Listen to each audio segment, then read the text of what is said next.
need to know what's on your mind.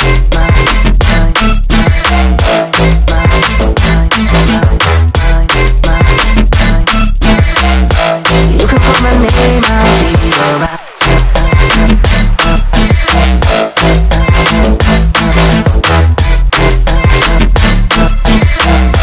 I just need to know what's on your mind. I just wanna dance all night. I just wanna dance all night. I just wanna dance all night. Dance all night. I gotta dance all night. I just wanna dance all night. I just wanna dance all night.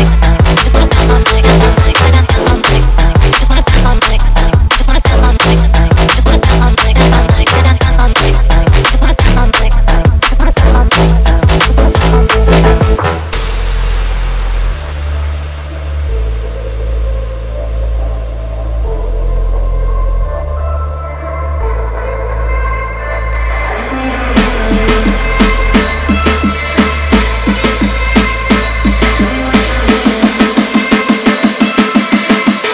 I just need to know what's on your mind.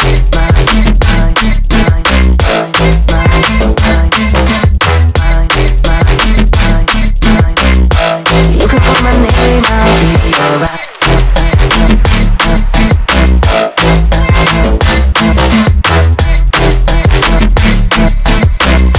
I just need to know what's on your mind. I just wanna dance all night. I just wanna dance all night. I just wanna dance all night. Dance all night. I gotta dance all night. I just wanna dance all night. I just wanna dance all night. Sakaram Sukhdev Birade. मी सकाराम सुखदेव बिराडे लोकराज्य पक्षाचा राष्ट्रीय अध्यक्ष या नात्याने आपल्या आजच्या पत्रकार परिषदेमध्ये काही मुद्दे मांडतोय. आपले सर्व पत्रकार बंधू भगिनी यांचं मी सहर्ष स्वागत करतोय. आजचा पत्रकार परिषद घेण्याचा उद्देश एकच की आम्हाला कालच परवाच जे आमचं लोकराज्य पक्षाचं रजिस्ट्रेशन आहे तो नंबर मिळाला आणि त्या मिळाल्यानंतर लगेच आम्ही आज कार्यक्रम आयोजित केला. आमचे ध्येयधोरण 2-3 वर्षापासून ठरलेलेच होते, कारण आम्ही सामाजिक याच्यामध्ये चळवळीमध्ये नेहमी काम करणारे लोक आहोत.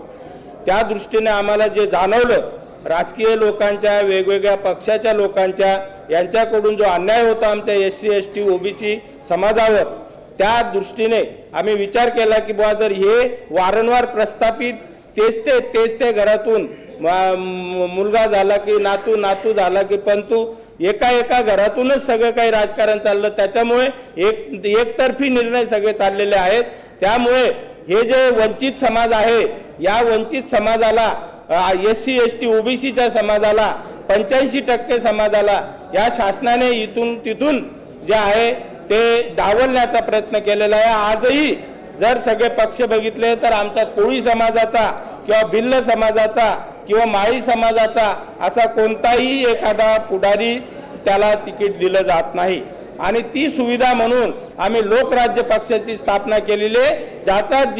ज्याची जितकी भागीदारी त्याच्या तितकी हिस्सेदारी, ज्या समाजाचा जेवढा वाटा राहील तेवढा वाटा त्याला मिळालाच पाहिजे. हा त्याचा संविधानिक राईट आहे. त्या दृष्टीने आमचा हा पक्ष पुढे आलेला आहे आणि तो आम्ही आज प्रत्यक्षात करून दाखवलेला आहे. त्या नुकतीच आता आचारसंहिता लागलेली आहे. त्यामुळे हा पक्षाचं आज उद्घाटन करणं गरजेचं होतं. त्यामुळे आम्ही तो उद्घाटनाचा कार्यक्रम ठेवलेला आहे. त्याच्यानंतर तसेच शासनाचे वर्षानुवर्ष अनेक जाती जमातीचे सामाजिक प्रश्न सोडवण्यासाठी महाराष्ट्रातील आदिवासी कोळी जमाती धनगर मराठा भिल मन्नेरवालू ठाकर ठाकूर अल्बा माना इत्यादी 30 ते 33 जाती जमाती तळागाळातील अनेक लहान मोठ्या जाती जमाती संविधानिक हक्क अधिकार व लाभ मिळत नसल्यामुळे स्वातंत्र्यानंतर त्यांच्या शैक्षणिक आर्थिक औद्योगिक व सामाजिक विकास न झाल्यामुळे त्या रस्त्यावर तीव्र आंदोलनातून त्याचा उद्रेक व्यक्त करीत आहेत. त्याचप्रमाणे शेतकरी कामगार कष्टकरी बेरोजगार सुशिक्षित बेरोजगार यांच्या ज्वलंत प्रश्नासोबतच राज्याच्या शैक्षणिक धोरणासह कृषी औद्योगिक व मत्स्योद्योग इत्यादी धोरणाचाही बोजवारा उडाल्यामुळे राज्यात अनेक प्रश्न निर्माण झालेले आहेत. महागाई तर आम्ही एकूण जास्तीत जास्त 48 जागा तर आम्ही लढवणार. जर 48 जागा कमी पडल्या तर थोडं कमी लढू, परंतु उमेदवार मिळाला तर नक्कीच लढू. महिलांना किती भागीदारी भेटणार? आम्हाला पहिल्यांदा तर आता 85 विरुद्ध 15 आहेत आमच्या आता, कारण SC ST OBC 85%, बाकी 15%. महाराष्ट्रात 48 जागा लढवणार आहोत. सर, तुम्हाला प्रश्न, तुम्ही शाळेचा उल्लेख केला, मराठी शाळा बंद पडतात त्याबद्दल हो, 65,000 शाळा शासनाने कंपन्यांना विकून टाकलेल्या आहेत. त्याचं ध्येयधोरणं सुरू झालेले आहेत. आता गरीबात गरीब व्यक्ती, खेडेगावात राहणारा जो की अन्न वाचून मौताज आहे, त्याला कपडे नाही त्या मुलांना, ते शाळेत शिकू शकत नाही. तिथं सरकारी शाळा असल्यामुळे त्याला फीज लागत नव्हती, त्याला स्कॉलरशिप मिळत होती. तो काहीतरी 10वी 12वीपर्यंत येत होता. नंतर त्याला थोडंसं नॉलेज आल्यावर तो पुढचं शिक्षण घेत होता. परंतु आता त्याला तिथंच संपवण्याचा प्रयत्न केलेला आहे. मोठमोठ्या उद्योगपतींना त्या शाळा देऊन टाकलेल्या आहेत. त्यामुळे जे आहे, हा समाज जो आहे हा अगदी चिडलेला आहे आणि एकदम त्याला चीड आलेली आहे की बुवा आमचं जर शिक्षण आमचं संपलं तर आमचं अस्तित्व या ठिकाणाहून निघून जाईल, म्हणून तो चिडलेला आहे आणि त्याच्या प्रेरणेतून हा पक्ष गठीत झालेला आहे.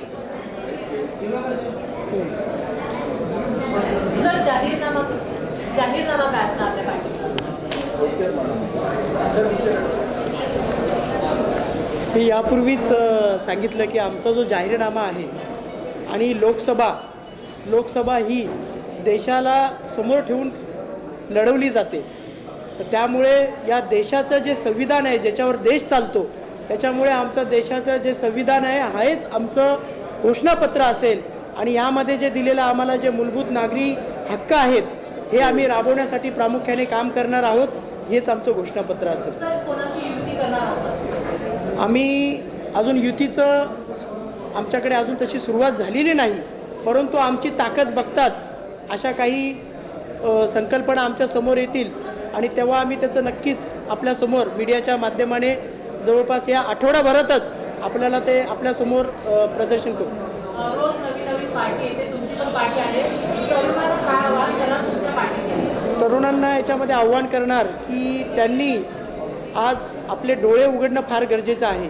या देशामध्ये या तरुणांना 1 GB डेटा फ्री देऊन त्यांना त्यांचा बेरोजगारीचा अहसास दूर करून घेतलेला आहे आणि त्यांना कुठेतरी या ज्या बेसिक समस्या आहेत याच्यापासून विचलित करण्याचं काम या फ्री डेटामधून पण केलेलं आहे.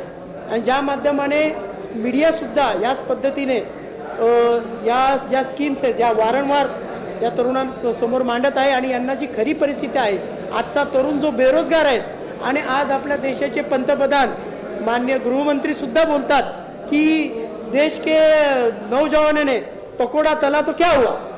म्हणजे एवढी शोकांतिका आहे की देशाचे करते, मी त्यांना करते म्हणण्यापेक्षा नाकर्ते म्हणेल, आणि ते म्हणताय की देशाचा सुशिक्षित पदवीधर